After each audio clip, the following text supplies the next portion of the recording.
Savais-tu que Michael Jordan est devenu une légende grâce à un homme qui avait à peine le niveau amateur? Un homme qui ne shootait pas mieux que lui, qui n'avait aucun titre et qui n'aurait jamais pu tenir 2 minutes sur un parquet NBA.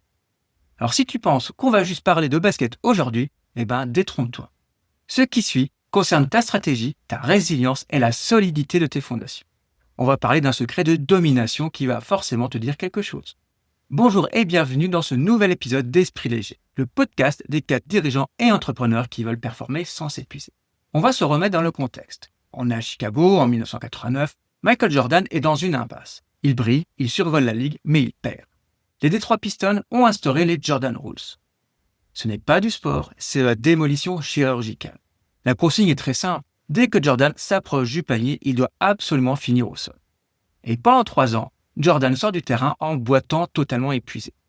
Le public commence à murmurer « C'est un génie, mais il est trop frêle pour le titre. Sa volonté est immense, mais son corps sature. » Alors pendant ce temps, un jeune kinésiologue de 24 ans qui s'appelle Tim Grover observe la scène. Il est fils d'immigrés indiens et Tim Grover a grandi dans l'ombre d'un père qui travaillait au sous-sol d'un hôpital, à la morgue plus précisément. Et au contact de ces corps sans vie, manipulés quotidiennement, son regard s'est forgé loin des clichés. Pour lui, l'être humain n'est pas une icône publicitaire, mais une mécanique de précision, un assemblage de leviers, de câbles et de poulies. Et quand il regarde Jordan, il voit un moteur thermique qui surchauffe littéralement. Et le problème n'est pas son basket, mais sa structure biologique. Jordan aurait pu faire comme 99% des gens et tomber dans le piège de ce que j'appelle la consanguinité verticale. C'est ce réflexe qui nous pousse à chercher une solution uniquement dans ce qu'on sait déjà faire, dans notre domaine d'expertise ou de compétence si tu préfères. Alors pour un basketteur, par exemple, ça va être shooter plus ou travailler les fondamentaux. Mais pour un entrepreneur, c'est travailler plus d'heures sur son domaine d'expertise. C'est l'erreur du gain marginal infime au prix d'une fatigue immense. On essaye de peindre la carrosserie alors que le châssis, par exemple, est en train de se tordre. Et le vrai défi n'est pas de faire mieux, c'est de changer de dimension. Et Tim Grover veut aider Jordan. Mais Jordan, c'est une vraie forteresse. Entre lui et le monde, il y a des agents, des secrétaires et des avocats. Alors forcément, une lettre de plus aurait fini à la broyeuse. Grover comprend une règle d'or du business. Pour atteindre le centre, il faut savoir passer par les côtés. Alors il écrit 14 lettres manuscrites aux autres joueurs des Bulls. Des hommes accessibles mais qui ont l'oreille du patron. Et c'est B.J. Armstrong qui ouvre la sienne. Intrigué, il la donne au staff médical. Les médecins cuisinent Grover pendant 3 mois avant de le laisser approcher Jordan. Grover ne s'est pas battu contre les gardiens de la porte, il s'est fait inviter par la cuisse. Et là, c'est toute la différence. Quand il entre dans la villa de Jordan, le contraste est assez absurde. Grover porte, lui, des Converse All-Star à $20, les seuls qui puissent s'offrir, et ses chaussettes sont trouées. Jordan, quant à lui, est l'icône milliardaire de Nike, le visage mondial du sport d'élite. Et en franchissant le seuil du portail, Grover fait un choix mental décisif. Si Michael regarde mes chaussures au lieu de m'écouter, c'est qu'il n'est pas le client qu'il me faut. Il ne bégaye pas, il attaque directement le diagnostic. Il explique à Jordan qu'il s'appuie uniquement sur ses dons naturels, mais que ces dons sont en train d'être érodés par la violence de la ligue. Il identifie les zones de rupture imminente, telles que les chevilles, l'aine et les ischio-jambes. Ton entraînement est tout faux. Donne-moi 30 jours. Si tu ne sens pas la différence après un mois, tu me renvoies et on s'arrête là. C'est le pacte de l'ombre contre la lumière. Jordan accepte, ce qui aurait pu durer 30 jours, va finalement durer 15 ans. Alors au début, il est seul dans son gymnase privé dès 5 heures du matin.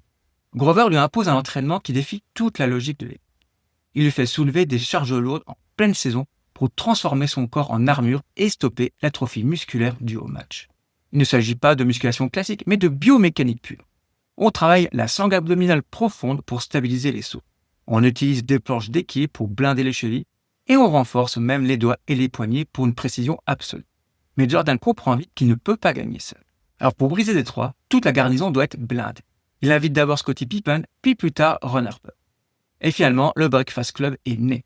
Ensemble, ils s'infligent des séances de gainage instables et des exercices de propulsion. Et Grover, lui, va surveiller leur nutrition au gramme près pour stabiliser leur glycémie et éviter finalement les chutes de lucidité en fin de match. Résultat, en 1991, les Bulls retrouvent les Pistons. Et cette fois, l'équilibre a basculé. Ce n'est plus Jordan contre le reste du monde, c'est une unité d'élite, physique et soudée, qui ne recule devant aucun contact. Les Bulls sont tous beaucoup plus durs et mieux préparés. Ils répondent sur le terrain avec une confiance absolue. Ils ne craignent plus le combat physique des bad boys, au contraire, ils l'attendent. Jordan ne rebondit plus sur les défenseurs, il les traverse. Détroit se retrouve balayé 4-0 et Jordan a enfin battu son démon. Quelques semaines plus tard, il terrasse les Lakers de Magic Johnson en finale pour soulever son premier trophée de champion NBA et remporté par la même occasion le titre de MVP des finales. C'est le début d'un cycle de domination absolue, un premier three-peat historique pour les Bulls avec 3 titres consécutifs en 91, 92 et 93. Jordan a prouvé qu'il ne gagnait pas seulement par son talent pur, mais par une solidité physique et collective hors norme. Une durabilité telle qu'entre 1996 et 1998, au milieu de son second triplé et aussi à 35 ans, il ne manquera pas un seul match. Aujourd'hui, beaucoup de dirigeants ne jurent que par des mentors qui ont fait exactement le même chemin qu'eux avant. C'est intéressant, c'est même rassurant pour démarrer, mais ça a de nombreuses limites. En fait, c'est l'essence même de ce que j'appelle donc la consanguinité verticale. Tu vas t'enfermer dans une bulle de compétences identiques qui finit par t'asphyxier faute de perspectives nouvelles. Alors finalement, pourquoi c'est un piège pour ta croissance ? Ton mentor, en fait, lui, il a réussi avec ses outils, à son époque et sous son propre angle. Donc c'est finalement un prisme déformant. Parce que ce qui a fonctionné pour lui il y a 5-10 ans n'est peut-être plus d'actualité aujourd'hui pour toi. Et arrivé à un certain stade, son aide finalement devient infime par rapport au temps et à l'argent que tu y as investi. Tu as payé cher pour polir une compétence, métier, que tu maîtrises déjà certainement bien. Et donc c'est pour ça que finalement c'est un apport marginal qui est décroissant. Tu vas passer du temps à polir ton expertise, donc la pâture par rapport à la carrosserie qu'on disait tout à l'heure, alors que ta structure énergétique, qui va être le châssis, est en train de rendre là. Donc c'est l'illusion du progrès. Et à ce stade, le vrai problème finalement n'est plus ton métier, c'est ta capacité à l'encaisser. Alors Jordan, lui, il a compris qu'il ne pouvait pas être les deux à la fois, c'est-à-dire pilote et mécanicien. Le pilote, lui, gère la course, la stratégie et la vitesse. Quant au mécanicien, lui, il gère les fluides, la température et la résistance des pièces. Alors ça peut paraître contre-intuitif, mais faire appel à un expert transverse, c'est finalement accepter qu'un regard extérieur qui ne connaît pas ton métier vienne tout simplement régler ta mécanique en profondeur. Et ce n'est pas un aveu de faiblesse, c'est la seule garantie de ne pas exploser en plein vol au moment où tu accélères pour doubler finalement tes concurrents. Bon alors, la suite de l'histoire quand même, c'est que Tim Grover, lui, il a fini multimillionnaire. Et après Jordan, il a sculpté les corps et les carrières d'autres légendes du basket comme Kobe Bryant, Dwayne Wade, Charles Barkley ou encore Hakeem Olajuwon. Ils ont tous compris que pour rester au sommet, il fallait déléguer sa mécanique à un architecte de l'ombre.